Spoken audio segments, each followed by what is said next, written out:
Welcome back to the Draft and Stash, your one-stop shop for NBA news, but more importantly, all of your Memphis Grizzlies news. On this week's show, we're talking about Jaren Jackson Jr. is alive and well. He's finally back on the court where he belongs. We're talking about the Denver Nuggets again to see where their title hopes are now after the Jamal Murray injury, and the crazy play-in tournament with Steph Curry going just balls out on fire. Where do all the teams line up? But before we can get into anything, gotta hit the intro. With a running start. Oh my goodness!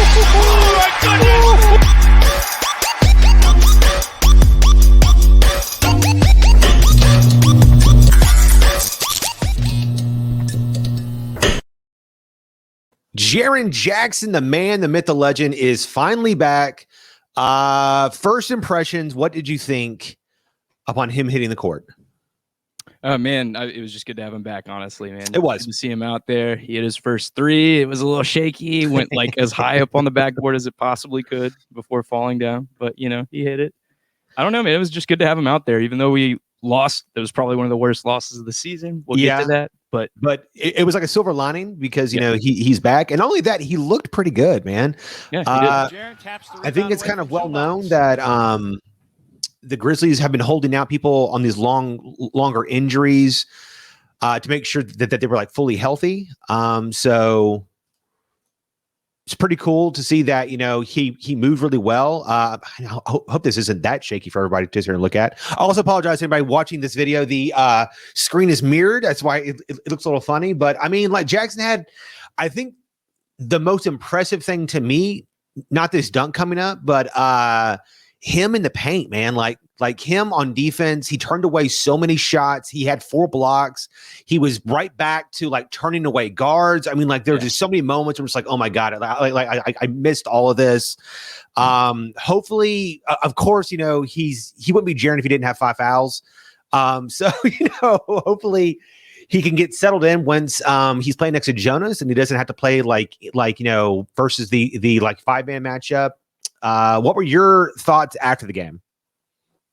After the game, like you said, he looked good. It's good to have him back out there. I was very disappointed, man. That was a bad loss. We came out guns blazing in the first. I think we scored 38. Jaren came in. He looked good. So everything was looking up. And then the Clippers just hung in, made that run. And then I look up and in the fourth quarter, we're down. You know, it's insane. But, you know, we have a few more games left. I think we have about a dozen left here in the season. We have room to catch up to the Mavericks and the Blazers, and we'll get to that later too. But, you know, I was pretty disappointed after this loss, man. But I think we've talked about it in the grand scheme of things. It's not a big deal, but it doesn't make it any less of a bad loss. Because like if we were where the Thunder are, which is they have sold off all of their parts and they have a bunch of basic level guys. It's like Lou Dort plus like O'Shea, right? And then everybody else on that team is a question mark. If we were there and we took this loss, I'd be like, you know, it's fine. You know, it is what it is. But the fact that a lot of people, including like a lot of fans here, think that our team is one of the deepest in the league. And it's because Kleiman has targeted specific players and there's not a bad person on this team. Those are the losses that like are annoying because the fact that the Clippers sat everybody and you weren't able to take advantage. And it's not just this game. I mean, the Cavaliers game in the first like 2 weeks of the year versus like where they didn't have Colin Sexton, Kevin Love, and like another player or whatever, losing to that Thunder team that was basically Shai Gilgeous and like 6 G League players that they called up on Saturday, and then losing to the Warriors when they didn't have Curry, they didn't have just like a whole slew of guys, you know. So I in no way expect to win every game, and we are rebuilding, but we are ahead of the curve, and I think you have to have a certain level of expectation that these guys should at least beat these guys, but I don't expect them to like, you know, beat the Lakers back to back, you know, like, you know, the Bucks, Nuggets, Lakers, and like you sweep those guys or anything. But it was the Clippers G League team, you know, come on, honest, yeah. So, but they get back at it versus Portland tonight, and it becomes a big thing because the play-in tournament is now really starting to heat up. I think there's like 17 games left at this point. The Grizzlies are back by, I think, 2.5 games from the Portland at 6, which the 6th spot apparently is where you want to be according to these convoluted rules. The 7 seed will play the 8 seed, and that person gets the 7 seed, and then the 9 and the 10 play to see who plays for the 8 seed against the team that loses versus the 8 and 7. It's just like, why does all this exist? It's so weird. So if I'm correct, the 10th seed has a chance to jump into the 7th seed, barring everything goes their way. But that requires the 7th seed to lose like several times in a row. Yeah, which I mean, like, theoretically shouldn't happen, but even though it's improbable, like it could happen. It's nuts to me to think that the team in 10th, let's say that that team is 32 and I don't know, like 34 and like 38 or something, whatever it is. And the 7 seed is like 46 wins or something, and Luka like hurts his ankle, and then they lose back to back, and now they're just not in the playoffs, whatever. I don't know. It just seems kind of weird to me. Some people are saying, well, like you win more games. It's like, yeah, but like, so you won games all year, but now you have one bad game and now you're out, So I don't know. I'm not a fan of the play-in tournament. I know that for ratings purposes, it's good for the league, and they're all like really into it and stuff and everything. Yeah, and they're all about generating extra revenue after the lost revenue. I know, like a lot of the players are not into it though, so. I don't neither know. are the fan bases on the shit end of the stick if we get bumped out, like we did last year. That was we got bumped out last year, but I mean, like we had so many injuries last year. It was just and that's we built up that experience this year. We'll know how to not lose in the play-in tournament. We had so many injuries. We are just now getting healthy a year later. It's like just now. It's ridiculous. Hey, it's at the right time. If you were the Grizzlies, do you play for the future, or do you play the best guys now to try to get in the playoffs? Because I know that there's a lot of fans who are saying that they need to play Justice Winslow to see where he fits with this team. But if you've been watching the Grizzlies at all this year, Winslow's probably not in the top 10 players. He should not be playing over Tillman. He should not be playing over Bane, over Melton, over Grayson. He has not been good in any fashion, function, or form. But if you think that he could be good going forward, once hopefully this latest injury is finally behind him, do you just play him anyways? I don't think we should do that. I think at this point we're all in for the play-in tournament, and we're trying to get the best seeding we can. And Justice isn't the guy that we need to be playing regular minutes. I agree. Honestly, we can play him in specific use cases. He's still a pretty decent defender on specific guys, but the problem is Taylor has sat Tyus instead of which favored him as a power point. Which is he's just not that guy anymore. I don't think that's not saying he could ever.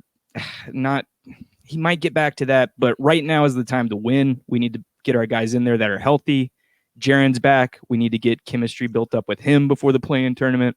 Yeah, I mean, to me, I would literally just use Justice in spot situations where you need another kind of big body on the 3-4.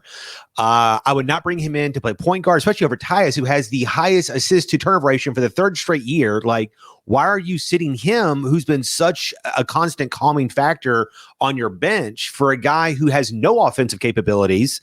And it's just like, I think it's been throwing off everybody's rhythm, and now. I don't know. It's all weird now. And it's because Jenkins, for whatever reason, refuses to play like 8 guys. Now he's playing 11 guys, and he might be playing 12 once Jonas comes back. And that's too many people, man. Like this is not high school. Everybody does not have to play.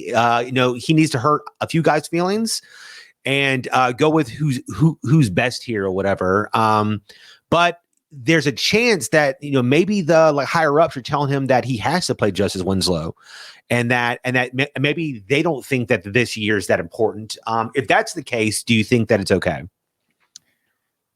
If that's their decision, that's their decision. I don't think, I wouldn't like that, but given the way he's played, but if that's their stated goal is to get Justice up to speed, then, that's what they're going to do.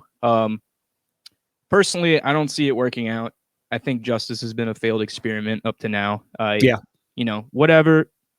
Get him off the books. We don't need to sign him next year.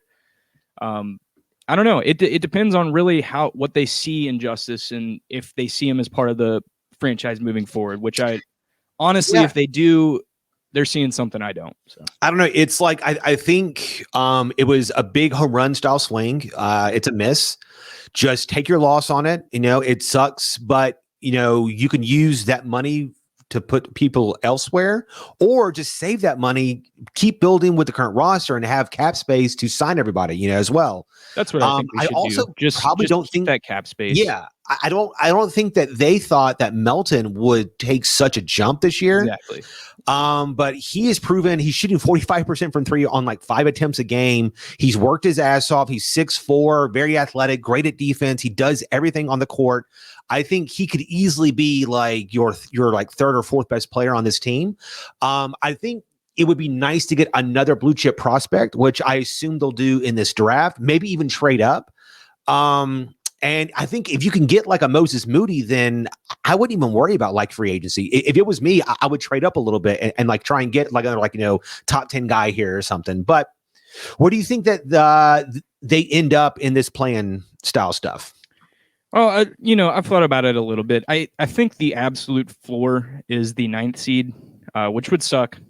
We'd fall out of the tournament, but we get that experience, and hopefully next year we could learn to execute more in the clutch. But I think what I would like to see happen is we stay solid in the 8th seed. I think the Mavericks have maybe put a little bit too much distance between us and them now, especially winning. It's only like a game and a half or something, right? Yeah, they're up. A game and a half. So it's right still here. Very feasible. But this weekend is it's huge not bad for us with the 3 games against Portland. That could be huge. We could even catch Portland at this point. I think that's still possible. So, well, I mean, like Portland is tied with Dallas right now, and so we're 2.5 games behind both of them.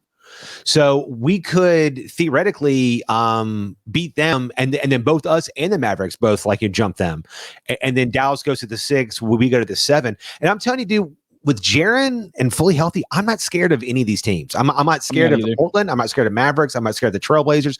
Dude, I'm not scared of the Suns. I mean, like, we couldn't beat the Nuggets, Lakers, Clippers, or Jazz, but anybody else on this list, we have like a puncher's chance against. It's going to be very exciting going down.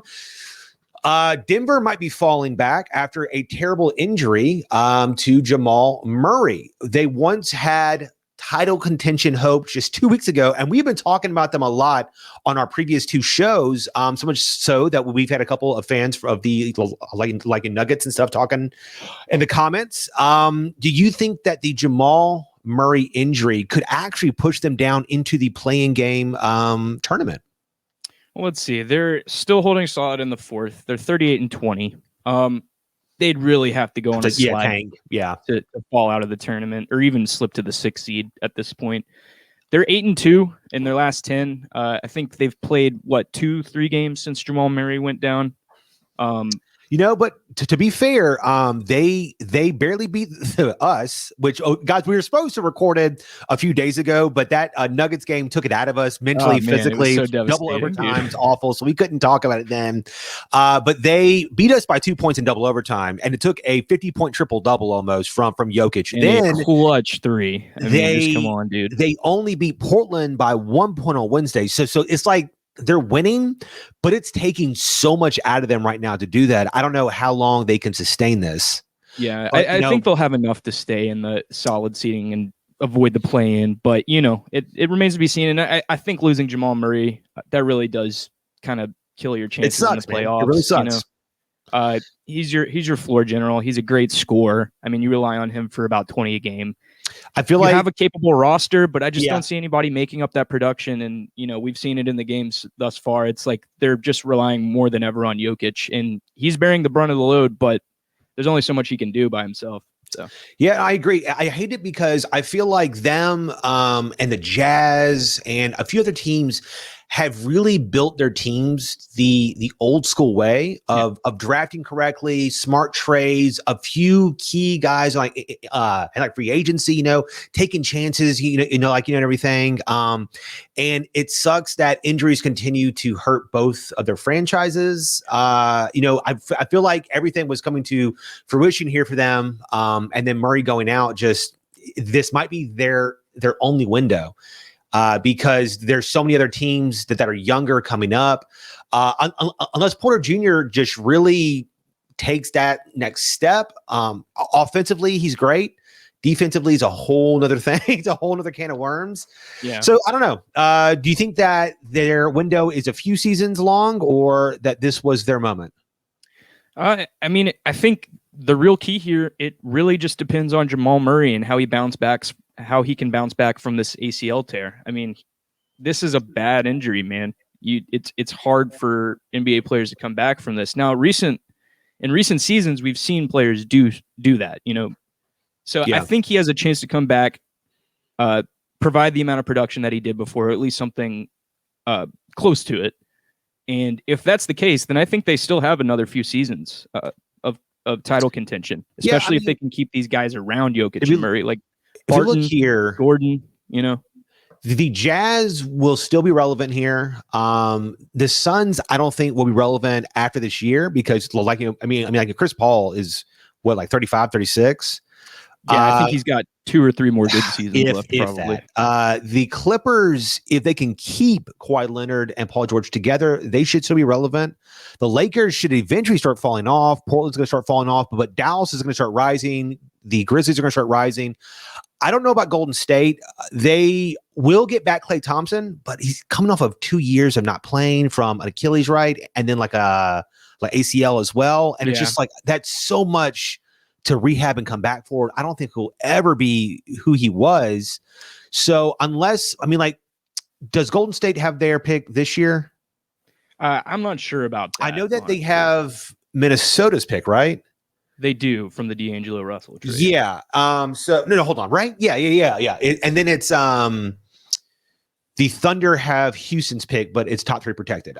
So if they get like a good pick from the Timberwolves and can get another pretty good piece, because this draft is pretty damn loaded, they could be okay. But like, it just said, like, you know, Green is already looking really old, and Curry, while is on fire right now, he looks amazing. There's no way he can keep this up, right? I don't want to say he can't. I don't want to doubt Curry, but he is on one of the hottest stretches of offensive basketball in NBA history. I mean, we talked about it before we went live. I think he has 10-3 games in this stretch, and the list is literally just him like 4 or 5 times and Klay Thompson once. There's never been a better shooter in basketball history, so I don't feel like I should write him off. Because they're just going to keep going to him as long as Klay Thompson's out, as long as they don't have anybody else to score. So, yeah, you know what? And like, it's like we were saying earlier, the Grizzlies are young, and that's why they continue to kind of play to the level of their competition, which is like a really common trait in a team that really doesn't understand how to win yet. And they don't know how to, like, you know, be, you know, more professional, keep a consistent flow throughout the year.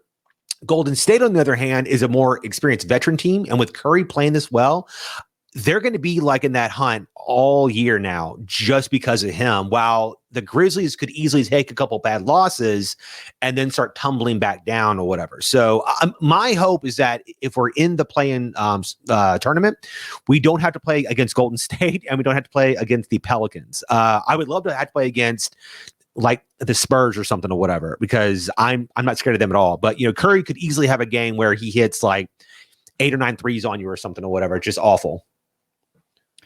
Yeah. I mean, like he's incredible, man. And, you know, one thing I do want to correct, the Warriors pick is top 3 protected, the pick that they got from the Timberwolves. So it's looking like it's going to defer to next year. So I don't know if they're going to have the pick in this draft, but, you know, we'll see. I mean, knowing the Timberwolves' history of luck in the draft, that they could easily fall back to like 4 or 5 or something. That would be the Warriors just get that pick. Man, let's pray for Timberwolves fans that does not happen. How crazy would it be if the Houston pick also goes to the Thunder? If that's like number 4 or something, because both those picks are like top 3 protected. So like it would be insane for both those franchises to just get screwed over hard. That would be such a fleece, man, considering they're really like putting all of their hopes in that draft pick, I think, right now. Like Houston made the trades that they made and the hopes to make the playoffs this year because they didn't have that pick, and then they just ended up sucking anyways. And it's just like, oh my god, I feel bad. I kind of feel bad for them, but not really, because they're in our like in division. But you know, Guys, thank you so much for hanging out with us. We apologize for another week delay. We kept putting off to wait for Jaren to come back, and then the overtime game happened, and then the LA game was like so late here or whatever. It is what it is. But if you'd like to stay up to date, please subscribe. We will have more content every week, we promise, kind of trying. The closer that we get to the playoffs, we'll be ramping up our playoff coverage. Don't forget, we're doing another mock draft in June. This time we'll be doing trades and a round 2 as well. So it's going to be very, very interactive, very exciting, a lot of fun. And then probably I was thinking when the playoffs actually come, we might break down every playoff matchup and stuff and see who's looking good and like a certain player matchups and how certain teams can win and all that stuff, whatever. Any last words there, Frank? Just thanks for being with us, guys. We appreciate the support. We'll continue to talk about the NBA on a weekly basis. And hopefully when we come back, the Grizzlies will be on a 2-game winning streak and not on a 5-game losing streak. Guys, let's get up to that 6 seed, baby. Come on. Yeah, there you go. All right, guys. Thanks.